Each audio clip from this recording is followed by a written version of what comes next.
all of you who've just tuned in, of course, this is Off the Record with Praveen Kumar, the author of Adventure of Blackdrop.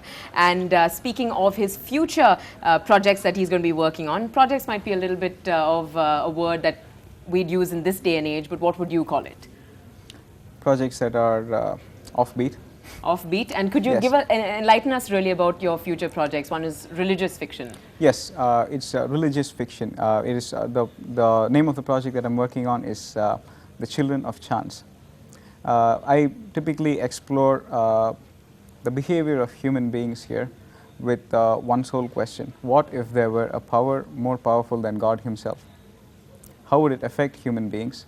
Would it have any effect at all? Because God Himself has infinite power. That is one of the things that I try to answer there. The other book is based on World War II. I would not like to reveal its plot right now, but it has something to do with the role of the Indians in World War II. There is a third book in the works. This is more of a dark comedy, so to speak, more to deal with the ego, the superego, and the id. And the fourth book is how can I term this? Well, this is not offbeat because it's science fiction. So science fiction is definitely not offbeat. Okay, But so there are 4 books in the making right yes, now. So along with a sequel to this, Along- with a sequel to The Adventure of Blackdrop, which I plan to release by November of this year. depending on how good, how well this book fares, Well, you think, with no, the general public? I'm just going to go ahead and write it anyways. All right, okay. Yes. So really you have been touching base with books which are sort of touching base with beyond the realm of real thinking, and also something that is a little bit more complicated than Right. what you would see, you know, straight off on Right, the face. right. So that's the kind of writing that you would probably Yes. step into. Yes. All right. Now, staying with this and Sherlock Holmes, when you were writing, Right. did you actually picture everything in front of you, and scene by scene, when you were jotting it down, conversations that you might have had with people? let me tell you this. This project started off as a movie script. This movie script I actually sent it to one of the producers in Hollywood who had produced the most recent Sherlock Holmes movie, but due to the people not accepting unsolicited queries, it was understandably returned. So I thought I should not waste any more time looking for a literary agent, and I dived right into my other talent. This is, I'm not blowing my own horn here, but yes, my other talent, which is writing. So I just went ahead and started writing this novel. So yes, to answer your question, I am a very visual writer, in that it is only after I picture the entire scene, the position of the characters, the dynamics of the characters, and their interaction with the environment, it is only after that do I put pen to paper. All right. So, would many people probably point fingers, saying that this would be a little bit more dramatic version of what Sir Arthur Conan Doyle had represented of Sherlock Holmes, considering you've mixed today and the past Right. as well? Well, but I'm pretty sure that there are some people who would point fingers at me, and understandably so. I welcome any feedback, but in my defense, if I did not change it in some way, then it's going to be The Adventure of Blackdrop by Sir Arthur Conan Doyle and not by Radcliffe. What is the real motive behind writing this book? Apart from the inspiration, apart from the fact that it's the Sherlock Holmes, Right. and apart from the fact that you are somebody who does write this kind of crime fiction, Right. So what is the real motive behind? What's the message that you're sending across?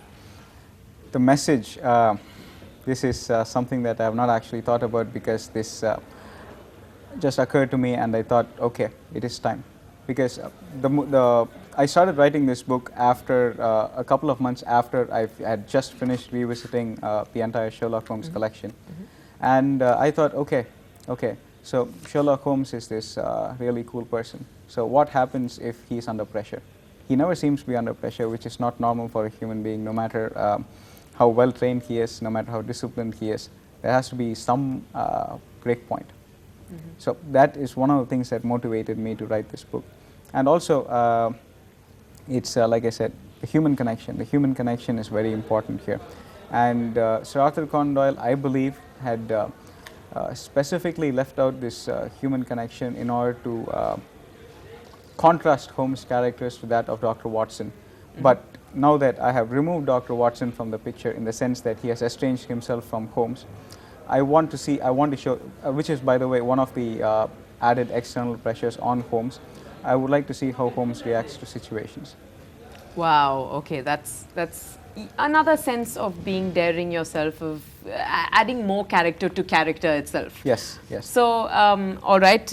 Now, with this book, you've sort of let a lot of people pass questions, and also Yes.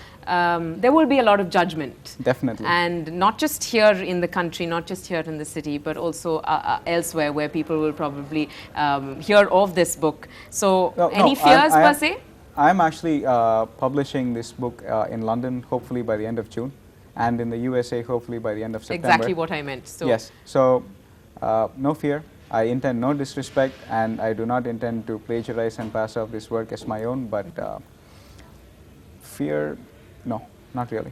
no fear at all. All No. right. Praveen Kumar himself saying that he's definitely gone down the adventure of Blackdrop with the fact that he is paid homage to his father, and of Right. course also Sir Arthur Conan Doyle, Right. somebody who definitely has inspired him. We wish you all the very best for this publication, and certainly hope it does well, considering the fact that it's a legendary character of Sherlock Holmes. Yes, definitely. Well, with that, we end the show and wrap it up, and certainly hope you enjoyed this book as well. I'm sure I will give it a good reading, considering that I've just skimmed through the pages a little bit before this. So thanks so much for watching.